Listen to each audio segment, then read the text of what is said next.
예수님께서 10명의 나병 환자를 고치는 사건이 오늘 본문의 말씀입니다. 누가복음을 읽어보면 5장에 예수님께서 나병 환자를 고치시는 사건이 나옵니다. 나병은 여러분이 아시는 대로 예전에는 문둥병이라 그렇게 불리어졌습니다. 이 병은 특별한 경우가 아닌 이상은 불치병입니다.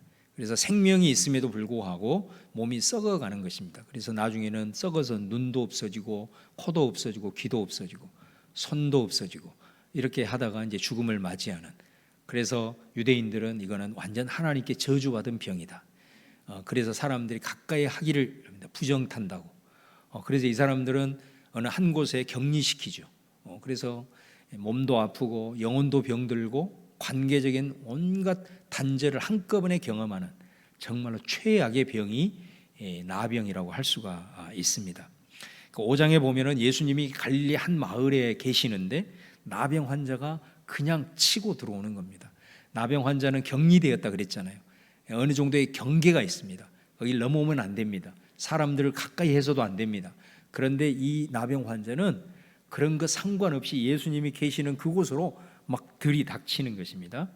그러면서 예수님에게 뭐라고 얘기하냐면, 주님이 원하시면 저를 깨끗하게 할 수 있습니다 라고 이 나병 환자가 예수님에게 말을 하는 겁니다. 자, 그랬을 때 예수님이 얼마나 당황했겠어요. 만지면 예수님도 부정하게 된다는 것을 알 수 있겠죠. 예수님이 그 다가오는 사람을 보고 도망가거나 피했습니까? 아닙니다. 예수님도 아예 그냥 만져버립니다. 그냥 들어오는 자를 만져버리면서 안수하면서 예수님이 네 병이 낫다 하고 선포를 해버리시는 예수님의 모습을 봅니다. 제사장에게 가서 확인받고 정상적인 사회생활을 해라 하고 예수님이 말씀하시죠. 자, 오늘 본문은 특별히 그 장소가 어디냐면 갈릴리와 사마리아의 사이입니다. 그러니까 예수님이 지금 갈릴리를 떠나서 예루살렘으로 십자가에 이제 달려 돌아가시기 위해서 예루살렘에 가는 길입니다. 근데 이 가는 길이, 지금 예수님이 가는 길은 정상적인 루트가 아닙니다.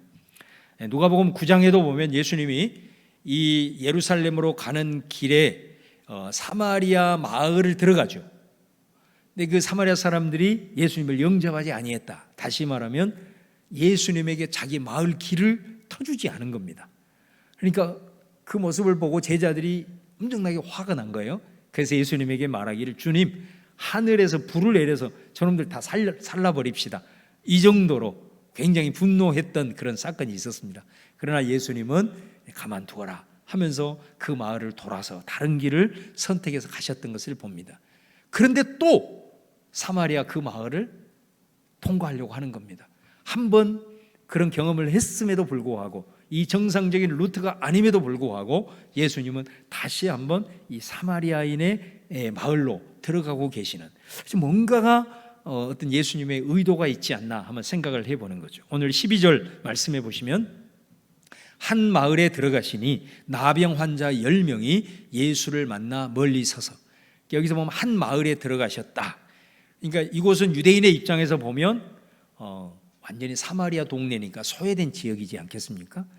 근데 여기에 나병 환자 10명이 있는 거예요. 그러면 나병 환자들은 집단으로 격리가 된다고 그랬잖아요.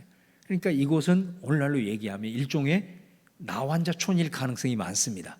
사마리아 지역이어서 소외된 지역이고, 그 지역 중에서도 저주받는 자들이 모여있다라고 하는 그런 마을을 예수님이 지나가신다라는 거죠.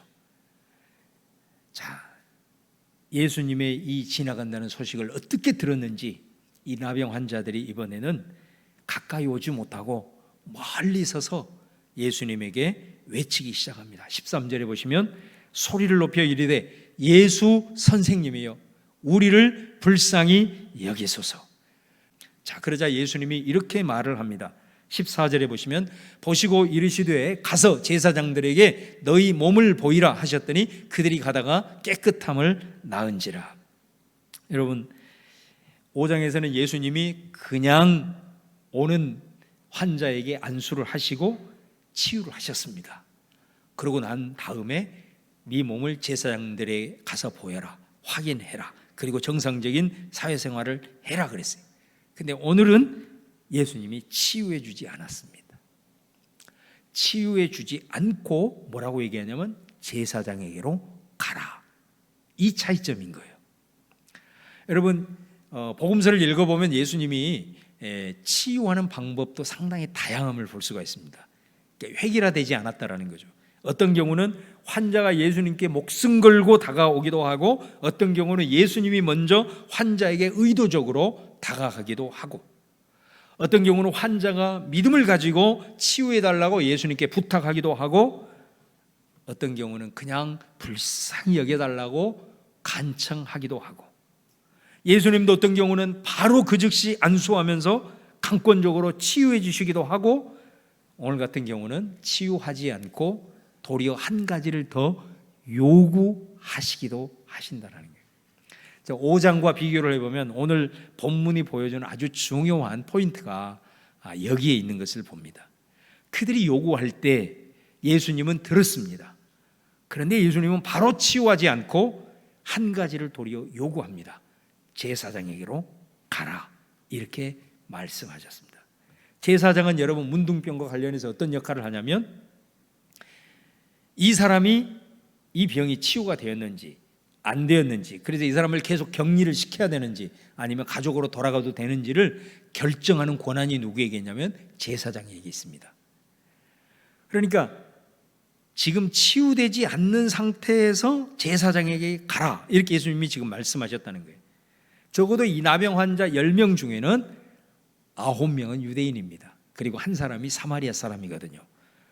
그러니까 이 나병과 관련해서는 제사장의 역할에 대해서 이 사람들이 모를 리가 없습니다. 다시 말하면 어느 정도 고쳐졌다는 확신이 있을 때 제사장을 찾아가는 거거든요. 그러니까 이것을 알고 있는 이 사람들 중에는 예수님이 그렇게 얘기를 했을 때, 아니 우리를 고쳐주지도 않고 제사장에 가라고 하다니 이게 말이나 됩니까? 이렇게 아마 얘기할 수도 있는 겁니다. 그런데 오늘 말씀해 보면 이 10명은 한 사람도 대꾸하지 않고 그냥 순종하는 것을 볼 수가 있습니다. 여러분, 이 사람들이 순종을 했다, 이거는 대단한 믿음이라고 할 수가 있는 거죠.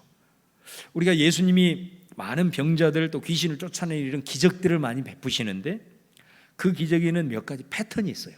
근데 그 패턴 중에 가장 대표적인 게 뭐냐면, 이 사람들이 병을 가지고 왔을 때, 그 병을 치유해달라고 요청했을 때 오늘 본문처럼 예수님이 바로 치유해 주지 않고 오히려 한 가지를 더 요구하는 경우가 있습니다.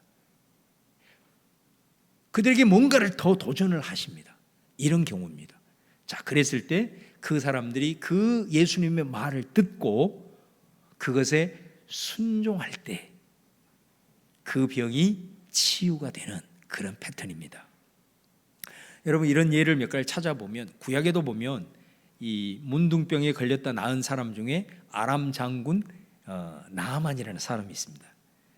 그러니까 이 사람이 나병에 걸려서 소문을 듣습니다. 이스라엘에 엘리사라고 하는 아주 유명한 선지자가 있다 하더라. 이 사람이 이것저것 싸들고 엘리사를 찾아갑니다. 엘리사가 만나주지도 않습니다. 그러면서 뭐라고 얘기하냐면 요단강에 가서 7번을 몸을 씻어라, 이렇게 말합니다. 그러니까 여러분, 그래도 명색이 한 나라의 군대 장관인데 얼마나 자존심이 상해 있겠습니까? 자기도 만나주지 않고 그렇게 말만 하는 거예요. 요단강에 씻으라고. 그래서 처음에는 이 사람이 거절하죠. 근데 옆에 있는 사환이 순종할 것을 권면합니다. 그래서 이 사람이 엘리사 말대로 순종합니다.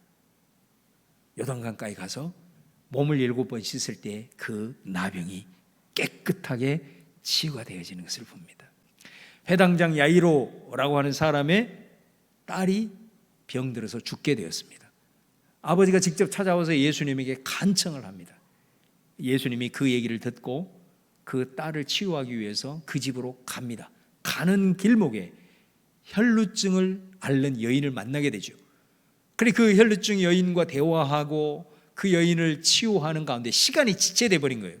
그러면서 그 혈루증 앓는 여인이 치유함을 받는 그 찰나에 야이로 집에서 사람들이 옵니다. 뭐라고 얘기하냐? 당신 딸이 죽었습니다. 그러니 예수님을 더 이상 괴롭게 하지 마세요. 그 말은 무슨 말이겠어요? 이제 다 끝났으니 예수님을 그냥 돌려보내셔도 되겠습니다. 그 얘기를 예수님이 옆에서 엿듣습니다. 그러면서 예수님이 야이로에게 이렇게 도전합니다. 두려워하지 말고 믿기만 해라.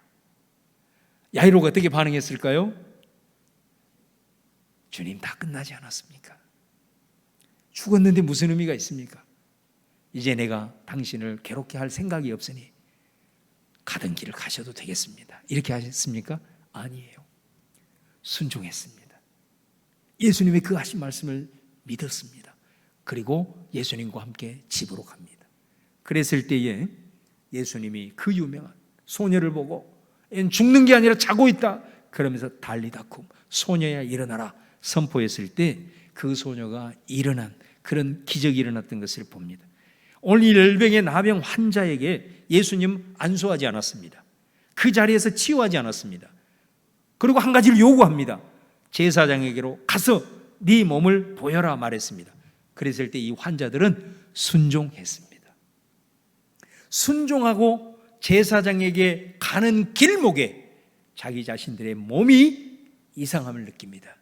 나병이 떠나가는 체험을 이들이 하게 된 겁니다. 이런 놀라운 기적이 이들 가운데 일어나게 되었더라고요. 여러분,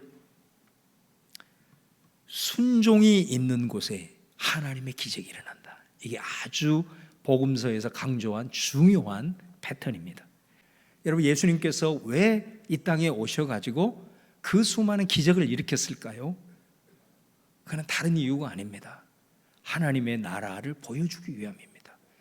하나님의 나라인 천국에 오면 더 이상 아픈 곳이 없고 귀신의 눌림이 없고 우리 가운데 참된 자유함과 복이 있다라는 것을 보여주는 겁니다.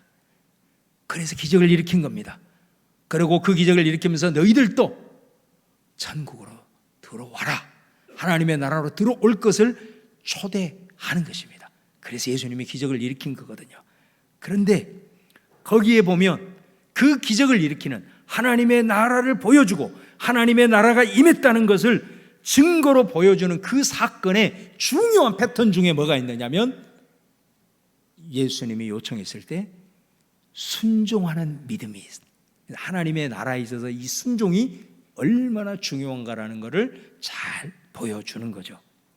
여러분, 저는 이 말씀을 통해서 특별히 이 순종의 중요성들을 한번 좀 더 구체적으로 여러분과 함께 나누기를 원합니다. 사실 여러분, 우리 인간은 하나님으로부터 지음을 받은 피조물이잖아요. 이 피조물이기 때문에 우리는 아예 하나님으로부터 지음을 받을 때부터 어떻게 세팅이 되어 있냐면 창조주가 되시는 하나님을 의지하게끔 되어 있습니다.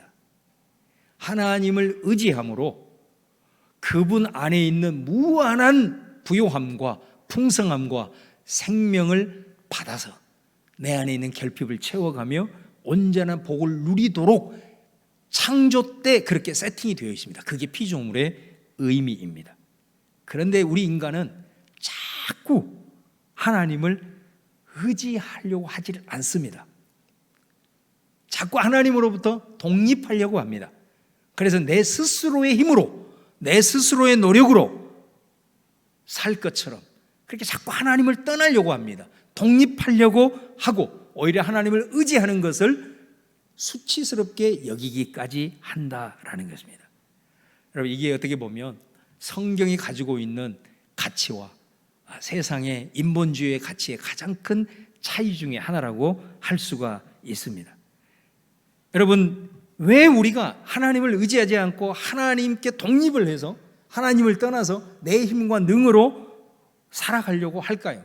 그게 뭐냐면 타락의 징후입니다. 그래서 하나님께서 예수 그리스도를 이 땅에 보내주시지 않았습니까? 예수님이 오셔서 십자가에 달려 돌아가시고 부활을 하셨습니다.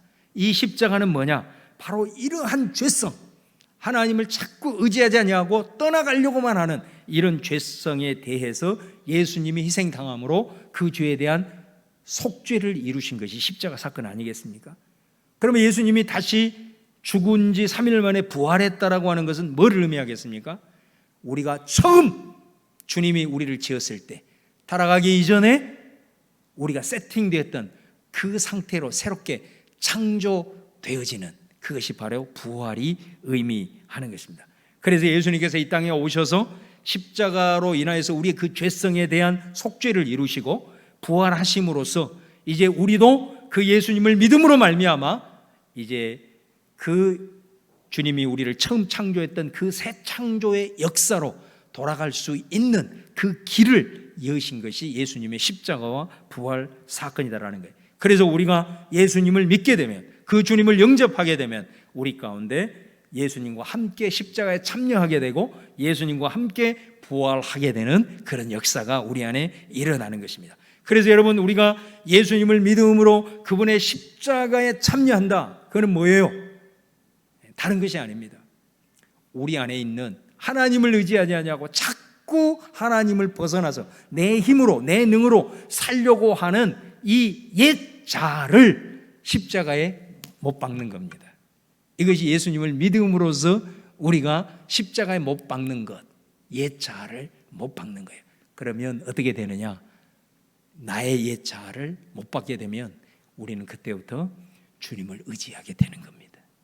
그리고 주님께 순종하게 되는 겁니다.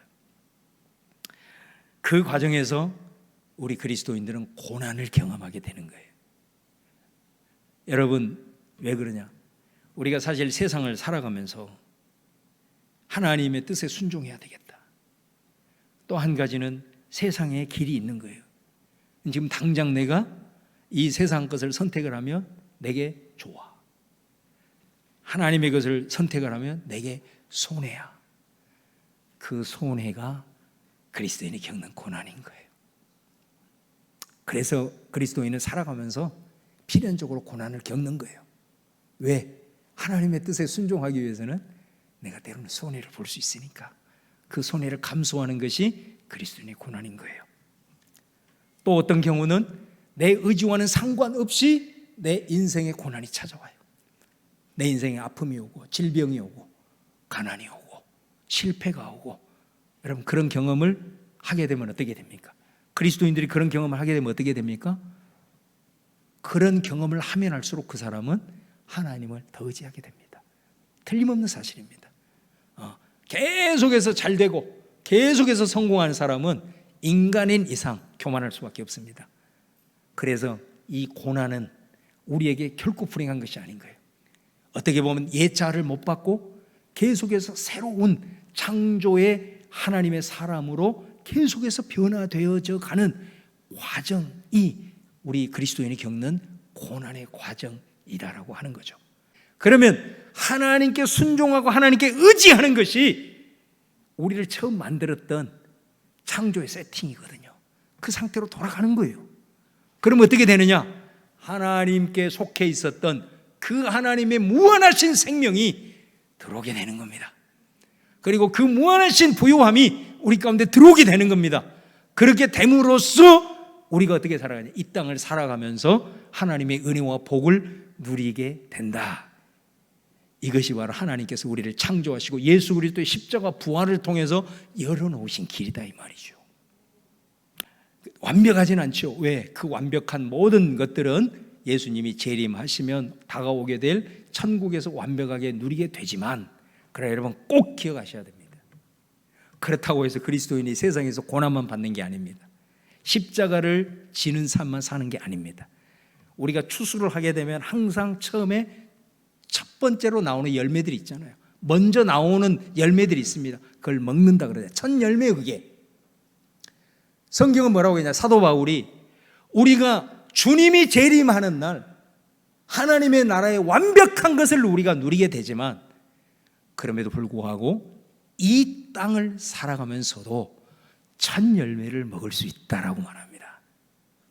장차 다가올 하나님의 나라를 이곳을 살아가면서 맛볼 수가 있다라고 말합니다. 나는 우리 사랑하는 성도님들이 이 땅을 살아가면서도 이 첫 열매 하나님의 나라를 풍성하게 맛보는 그런 은혜가 있기를 주님의 이름으로 축원합니다. 그것을 말하고 있는 거예요. 그래서 순종이 중요한 거예요. 왜 우리를 고난 가운데 때로는 가게 하고 우리를 십자가에서 끊임없이 옛자를 못 받게 하느냐? 그래야만 순종한다니까요. 그래야만 하나님 벗어나려고 하지 않고 주님을 의지한다니까요. 주님을 의지하고 순종해야 하나님께로부터 오는 부요한 생명이 내 안에 들어오므로 우리는 보다 더 건강한 삶을 살게 되고, 보다 더 평안한 삶을 살게 되고, 보다 더 축복을 누리면서 살 수 있게 된다. 할렐루야. 꼭 기억하셔야 됩니다. 여러분, 오늘 이 사람들이 그 주님의 말씀에 순종함으로써 그런 기적을 경험하게 됐잖아요. 그 후에 이 사람들의 반응이 엇갈리죠. 9명은 기뻐하면서 자기 갈 길을 갔죠. 그런데 단 한 사람은 예수님께 다시 돌아왔습니다.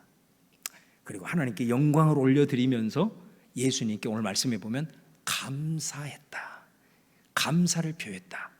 여러분 17, 18절에 보면은 자, 그 사람을 보고 예수님이 뭐라고 얘기하냐면 10사람이 다 깨끗함을 받지 아니하였느냐? 9은 어디 갔느냐? 그렇게 말합니다. 이 이방인 외에는 하나님께 영광을 돌리러 온 자가 없느냐? 이 말씀을 보면 얼마나 예수님이 지금 안타까워하는 그 모습을 우리가 볼 수가 있잖아요. 하나님의 뜻대로 순종할 때에 기적이 일어났습니다. 그 기적과 은혜를 체험하면 우리 생각했을 때는 모두가 다 하나님께 감사할 것 같고 하나님께 합당한 영광을 돌릴 것 같은데 10사람 중에 한 사람이 그렇게 한다는 거죠. 9사람은 할 것 같은데 미루다가 안 해버릴 수 있다. 저는 이 말씀을 준비하면서 계속해서 예수님의 말씀, 그 9은 어디 있느냐, 이 말씀이 계속해서 제 귀를 울리더라고요. 묵상하지 않을 수 없어요. 묵상하면서 저는 이 음성으로 들었습니다. 하나님의 은혜와 기적을 체험하고 맛보면서 그 기쁨과 자유함과 은혜를 그 순간 누림으로 끝나버리는 거예요. 왜 그런 거야? 잊어버리기 때문에 그래요. 하나님으로부터 받은 은혜와 그 기적과 그 역사를 그 순간 우리가 경험할 때는 좋았으나 그냥 잊어버리는 거예요. 그 은혜를 간직을 못하는 거예요. 그러니까 어떻게 됩니까? 우리 삶에는 늘 불평이 나오는 거예요. 원망이 나오는 거예요. 사실은 당연한 거예요. 여러분 왜 그래요? 내가 만약에 질병으로 치유받았다고 해서 그 질병이 완전히 극복됩니까? 아닙니다. 우리는 얼마 후에 다시 몸이 아파서 병원에 찾아갈 수밖에 없는 그런 실종 가운데 살아가는 거죠. 내가 목이 말라요.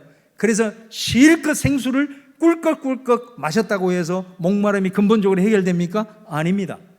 우리는 얼마 후에 또 목이 마르게 됩니다. 내가 열심히 돈을 벌어서 돈을 많이 모았습니다. 그렇다고 우리는 돈을 안 법니까? 그러지 않습니다. 만약에 돈을 안 벌면 그 사람 좀 있으면 가난해질 수 있습니다. 돈을 벌었다고 지금 수중에 있다고 해서 내 모든 삶이 보장되지 않습니다. 그래서 우리는 또 계속해서 돈이 있음에도 불구하고 돈을 벌면서 살아가는 거예요. 이거를 종말론적인 긴장이라고 하는 거예요. 그것이 우리들의 이 세상에 살아가고 있는 삶의 한계이기 때문에 그렇습니다. 그래서 내가 하나님의 말씀에 순종하고 주님을 의지함으로써 하나님께 놀라운 은혜를 받고 기적을 체험했다 하더라도 기쁘지요. 자유하죠. 그리고 뒤돌아서면 또 다른 문제들이 줄줄이 대기하고 있습니다. 또 문제 하나가 해결되면 또 다른 문제가 기다리고 있습니다.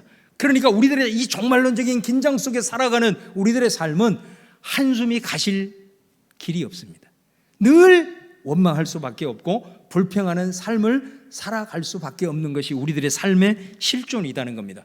그러면 여러분, 우리가 이 세상을 살아가면서 계속 그런 삶의 되풀이 속에서 원망하고 불평하고 살아야 할까요? 그렇게 살 수는 없지 않습니까? 그럼 어떻게 하면 불평의 원망의 굴레에서 우리가 벗어날 수 있을까요? 그것은 오늘 가르쳐주고 있는 겁니다. 오늘 본문은 그것을 가르쳐주고 있는 겁니다. 그 길은 뭐냐?